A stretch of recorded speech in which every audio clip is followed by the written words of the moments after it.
नमस्कार, मी Nikhila. Iran, America, Israel यांच्यामध्ये 2 आठवड्यांचा युद्धविराम झाला। गेल्या 40 दिवसांपासून सुरू असलेल्या या युद्धाने जगाला वेठीला धरलं होतं। युद्धविरामानंतर आता आखाती देशांना काहीसा दिलासा मिळालाय। हॉर्मुझमधून वाहतूक सुरळीत सुरू झाली। तेल साठ्यांवर झालेले हल्ले पाहता तेल, गॅसचा पुरवठा लगेच काही सुरळीत होणार नाही। मात्र थोडासा दिलासा मात्र या युद्धविरामामुळे मिळाला आहे। या युद्धामध्ये अमेरिका, इस्रायलला नेमकं काय हवं होतं? त्यांचा उद्देश सफल झाला का? इस्रायलच्या दबावाने इराण विरोधातल्या युद्धामध्ये उतरलेल्या अमेरिकेला आणि अर्थात ट्रम्पना नेमकं या सगळ्यामधून काय मिळालं ते आपण पाहूयात।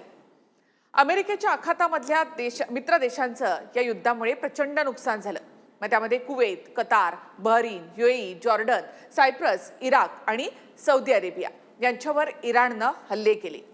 या युद्धामध्ये काहीही संबंध नसताना सर्वाधिक जास्त नुकसान हे युएई आणि सौदी अरबचं झालं। सौदी अरबचे ऊर्जा आणि पर्यटन विभागाचे किमान 5 अब्ज डॉलरचं नुकसान या युद्धामुळे झालं। सौदीची सगळ्यात मोठी तेल कंपनी अरामको युद्धामुळे ठप्प झाली आहे। तेल संकटामुळे जगभरात महागाई वाढली। ट्रम्प यांनी इराणचे राष्ट्राध्यक्ष खामेनी यांना संपवलं, पण ते आपला तट्टू इराणवर बसवू शकले नाहीत। विशेष म्हणजे इराणच्या शर्तीवर युद्ध थांबलं, अमेरिकेच्या नाही। यामध्ये सगळ्यात कोणतीही भूमिका घेऊ न शकणाऱ्या नाटोचं महत्त्व देखील संपलं। अमेरिकेमध्ये ट्रम्प यांची लोकप्रियता कमी झाली। ज्या अणु कार्यक्रमाचा आरोप इराणवर झाला त्याचे पुरावे अमेरिका देऊ शकली नाही। जगभरामध्ये तेलाच्या किमती वाढल्या। भारत, पाकिस्तान यासारख्या देशांमध्ये तेल आणि गॅसची टंचाई निर्माण झाली। अर्थव्यवस्थेवर त्याचा परिणाम झाला। तर रशियाला मात्र या तेल विक्रीसाठी या युद्धाचा मोठा फायदा झाला।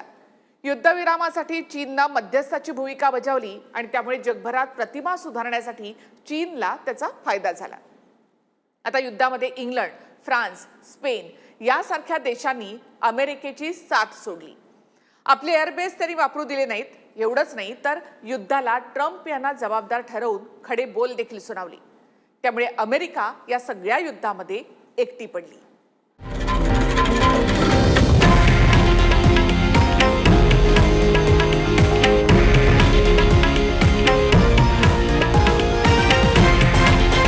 हे आहे देशातील नंबर 1 न्यूज नेटवर्क आणि आपण पाहत आहात TV9 मराठी, एकमेव।